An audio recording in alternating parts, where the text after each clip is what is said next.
The God Memorandum by Og Mandino from the book The Greatest Miracle in the World. Take counsel. I hear your cry. It passes through the darkness, filters through the clouds, mingles with starlight, and finds its way to my heart on the path of a sunbeam. I have anguished over the cry of a hare choked in the noose of a snare, a sparrow tumbled from the nest of its mother, a child thrashing helplessly in a pond, and a son shedding his blood on a cross. Know that I hear you also. Be at peace, be calm. I bring thee relief for your sorrow, for I know its cause and its cure. You weep for all your childhood dreams that have vanished with the years. You weep for all your self-esteem that has been corrupted by failure.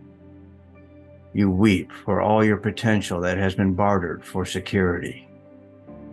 You weep for all your talent that has been wasted through misuse. You look upon yourself with disgrace and you turn in terror from the image you see in the pool. Who is this mockery of humanity staring back at you with bloodless eyes of shame? Where is the grace of your manner, the beauty of your figure, the quickness of your movement, the clarity of your mind, the brilliance of your tongue? Who stole your goods? Is the thief's identity known to you as it is to me? Once you placed your head in a pillow of grass in your father's field and looked up at a cathedral of clouds and knew that all the gold of Babylon would be yours in time. Once you read from many books and wrote on many tablets, convinced beyond any doubt that all the wisdom of Solomon would be equaled and surpassed by you, and the seasons would flow into the years until, lo, you would reign supreme in your own garden of Eden. Dost thou remember who implanted those plans and dreams and seeds of hope within you? You cannot. You have no memory of that moment when first you emerged from your mother's womb, and I placed my hand on your soft brow, and the secret I whispered in your small ear when I bestowed my many blessings upon you. Remember our secret? You cannot. The passing years have destroyed your recollection, for they have filled your mind with fear and doubt and anxiety and remorse and hate. And there is no room for joyful memories where these beasts habitate. Weep no more. I am with you. And this moment is the dividing line of your life. All that is gone before is like unto no more than that time you slept within your mother's womb.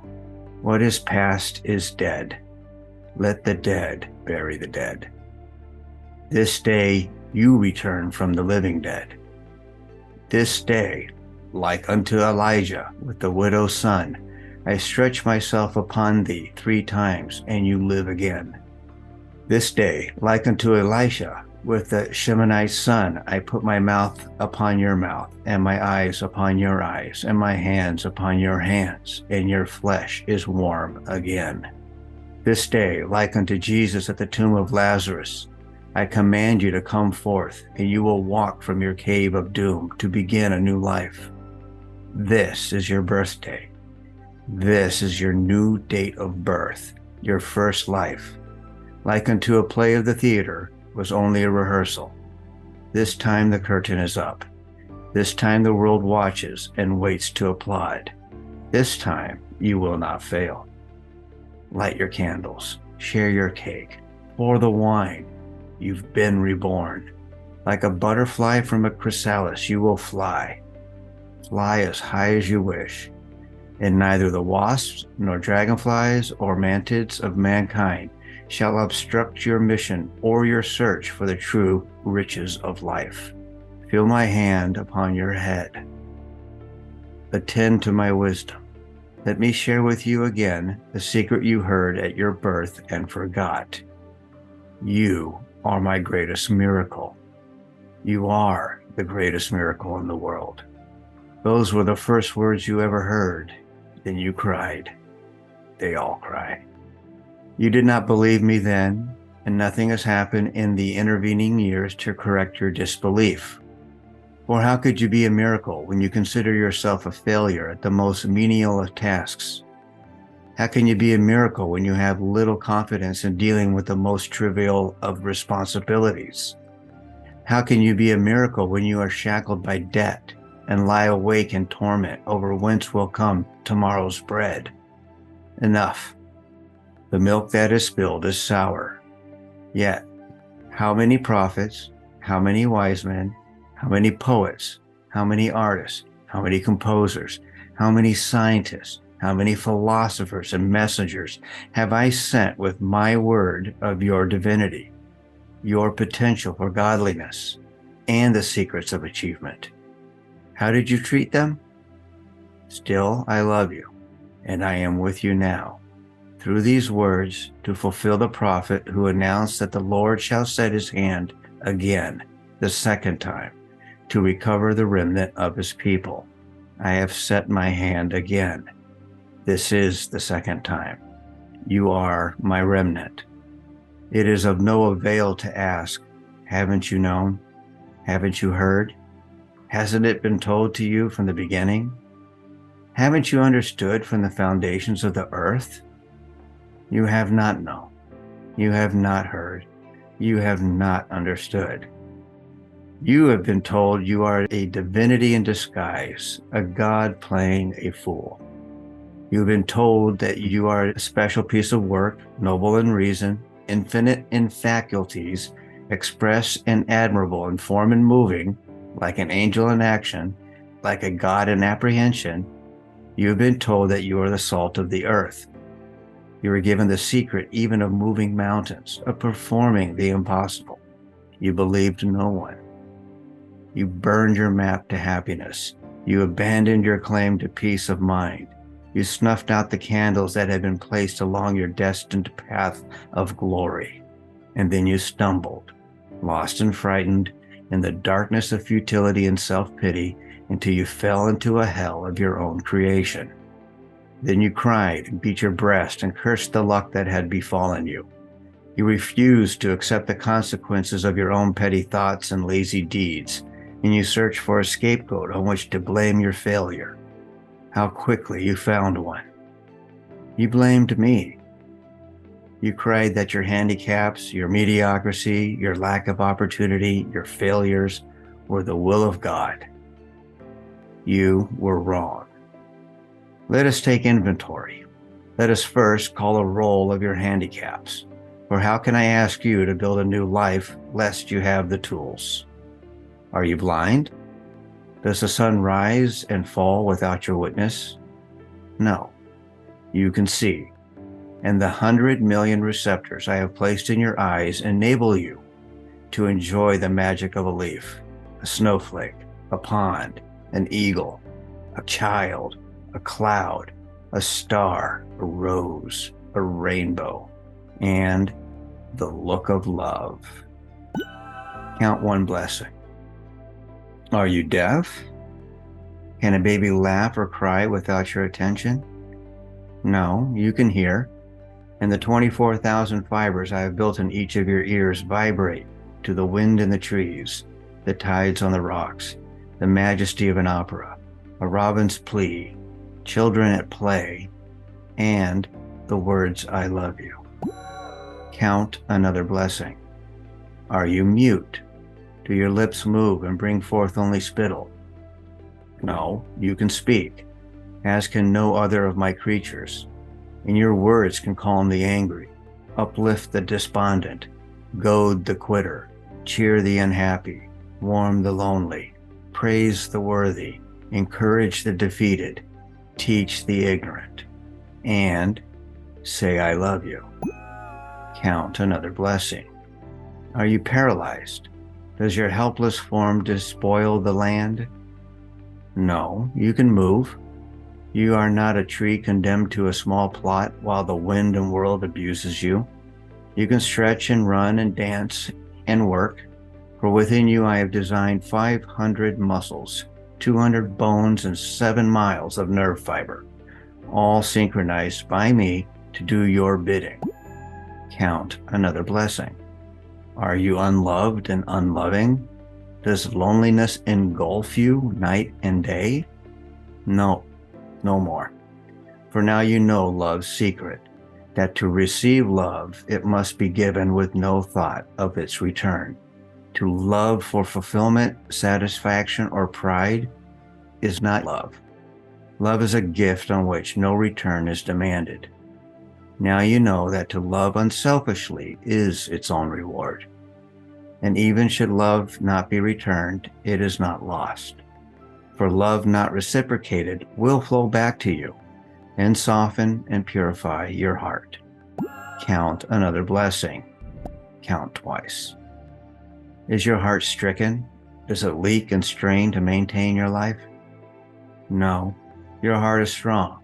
Touch your chest and feel its rhythm, pulsating, hour after hour, day and night, 36 million beats each year, year after year, asleep or awake, pumping your blood through more than 60,000 miles of veins, arteries, and tubing, pumping more than 600,000 gallons each year.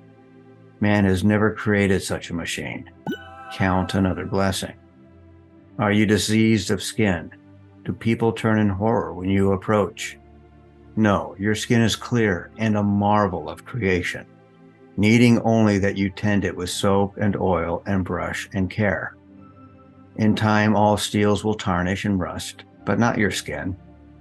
Eventually, the strongest of metals will wear with use, but not that layer that I have constructed around you. Constantly, it renews itself, old cells replaced by new, just as the old you is now replaced by the new. Count another blessing. Are your lungs befouled? Does your breath of life struggle to enter your body? No, your portholes to life support you even in the vilest of environments, of your own making, and they labor always to filter life-giving oxygen through 600 million pockets of folded flesh while they rid your body of gaseous wastes.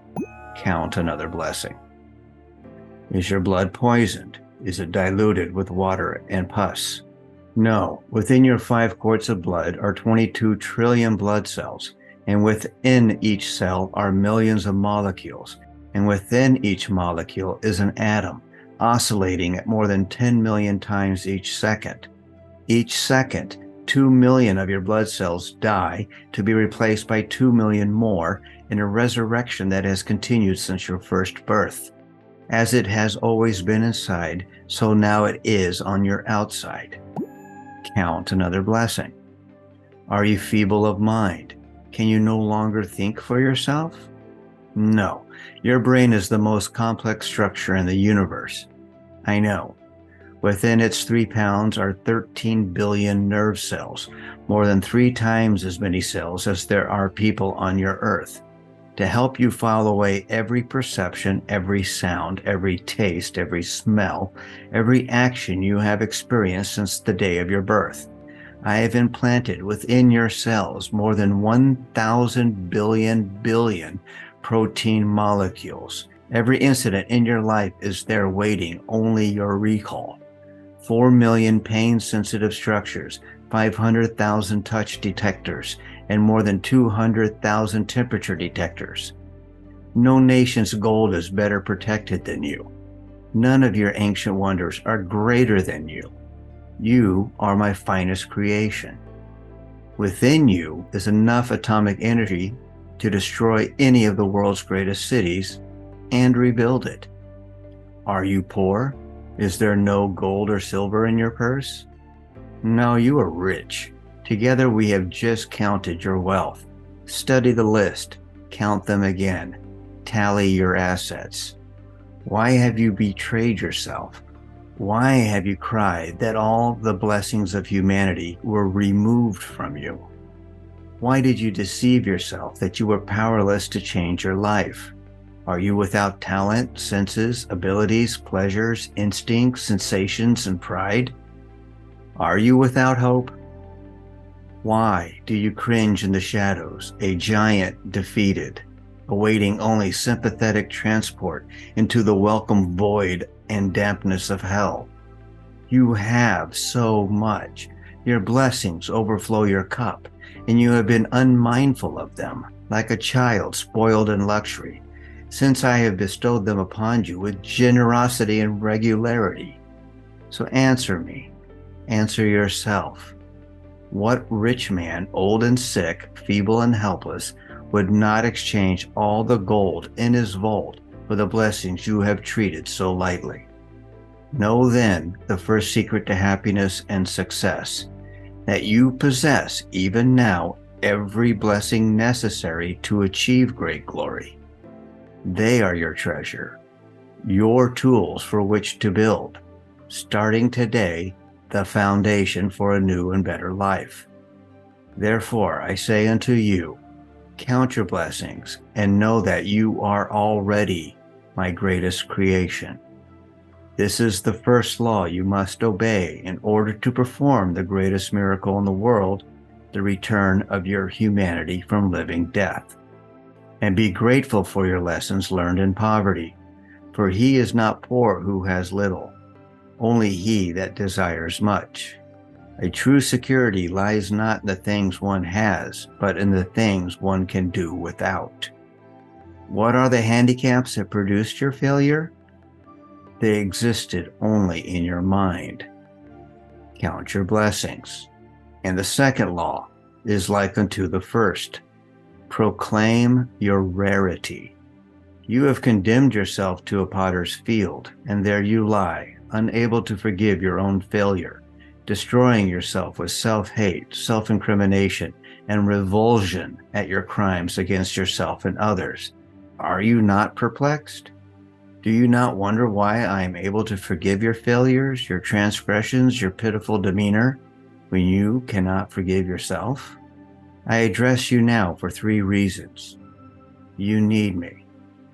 You are not one of a herd heading for destruction in a gray mass of mediocrity. And you are a great rarity. Consider a painting by Rembrandt, or a bronze by Degas, or a violin by Stradivarius, or a play by Shakespeare. They have great value for 2 reasons. Their creators were masters, and they are few in number. Yet there are more than one of each of these. On that reasoning, you are the most valuable treasure on the face of the earth, for you now know who created you, and there is only one of you. Never in all the 70 billion humans who have walked this planet since the beginning of time has there been anyone exactly like you. Never until the end of time will there be another such as you. You have shown no knowledge or appreciation of your uniqueness, yet you are the rarest thing in the world. From your Father, in his moment of supreme love, flowed countless seeds of love, more than 400 million in number. All of them, as they swam within your mother, gave up the ghost and died, all except one. You. You alone persevered within the loving warmth of your mother's body, searching for your other half, a single cell from your mother, so small that more than 2 million would be necessary to fill an acorn shell. Yet, despite impossible odds in that vast ocean of darkness and disaster, you persevered, found that infinitesimal cell, joined with it, and began a new life, your life. You arrived bringing with you, as does every child, the message that I was not yet discouraged of man. 2 cells now united in a miracle. 2 cells, each containing 23 chromosomes, and within each chromosome hundreds of genes, which would govern every characteristic about you, from the color of your eyes to the charm of your manner, to the size of your brain. With all the combinations at my command, beginning with that single sperm from your father's 400 million, through the hundreds of genes in which each of the chromosomes from your mother and father, I could have created 300,000 billion humans, each different from the other. But who did I bring forth? You, one of a kind, rarest of the rare, a priceless treasure possessed of qualities in mind and speech and movement and appearance and actions as no other who has ever lived, lives, or shall live. Why have you valued yourself in pennies when you are worth a king's ransom? Why did you listen to those who demeaned you? And far worse, why did you believe them? Take counsel. No longer hide your rarity in the dark. Bring it forth. Show the world. Strive not to walk as your brother walks, nor talk as your leader talks, nor labor as do the mediocre. Never do as another. Never imitate. For how do you know that you may not imitate evil?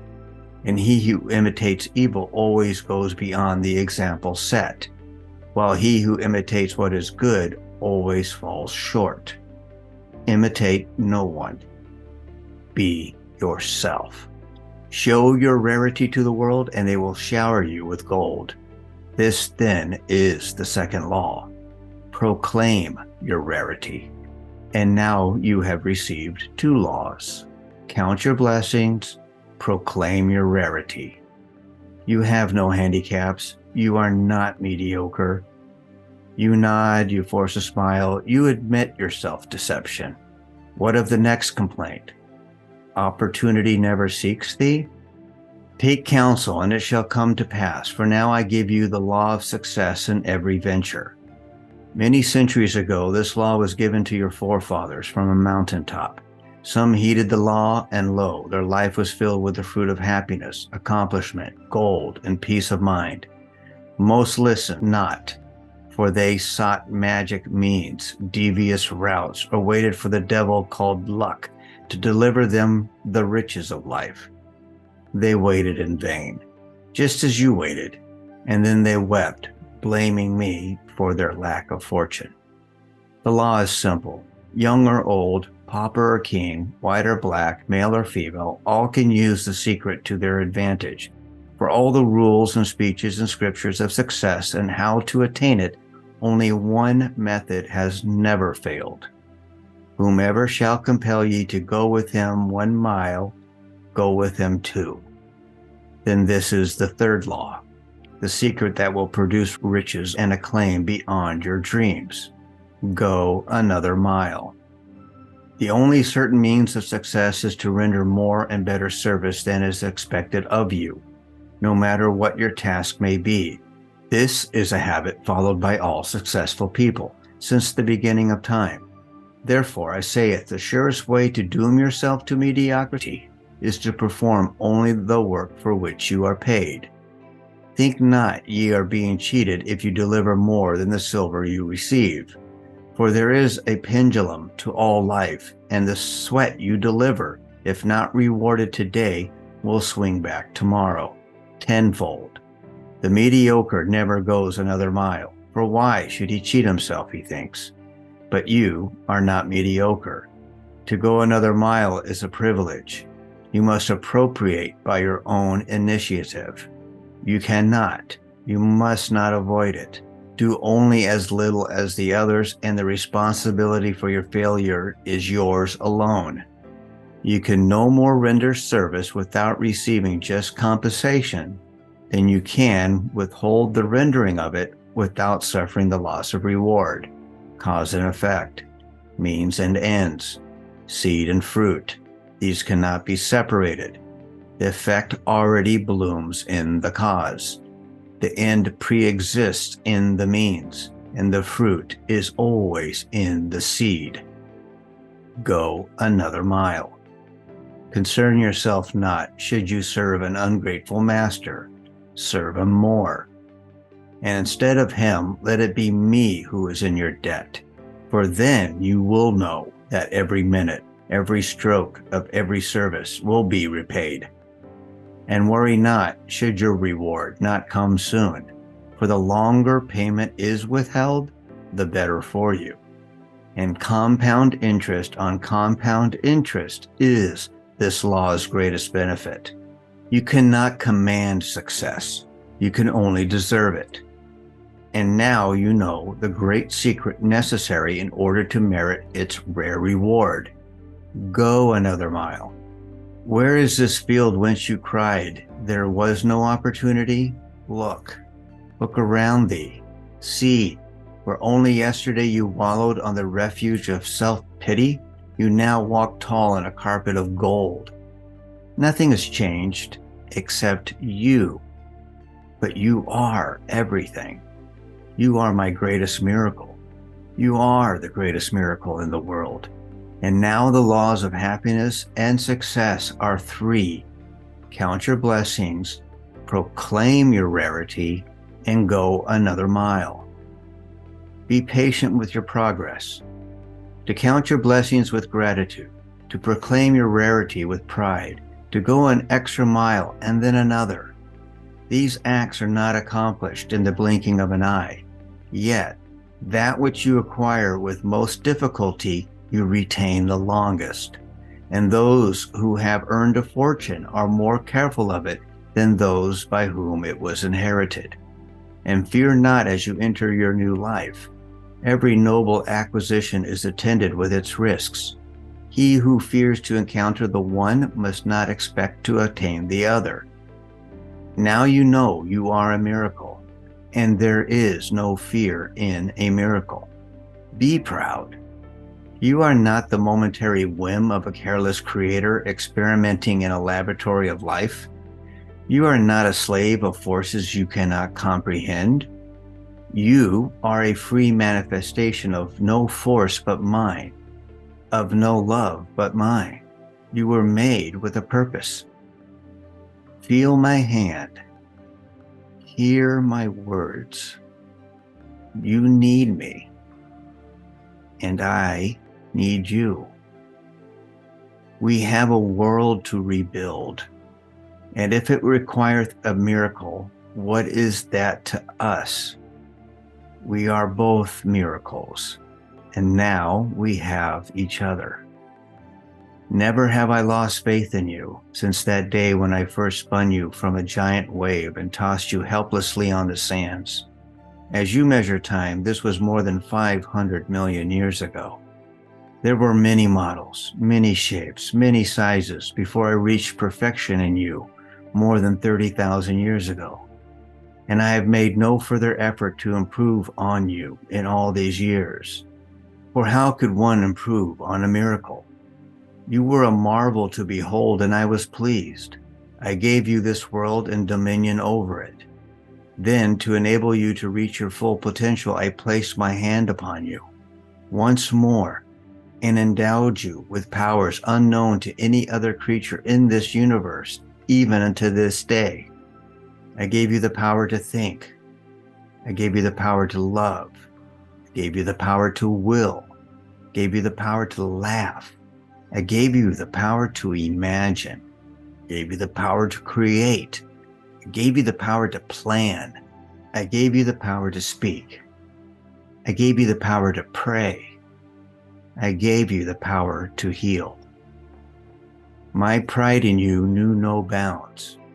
You were my ultimate creation, my greatest miracle, a complete living being, one who can adjust to any climate, any hardship, any challenge, one who can manage her own destiny without any interference from me, one who can translate a sensation or perception not by intellect, but by thought and deliberation into whatever action is best for herself and all humanity.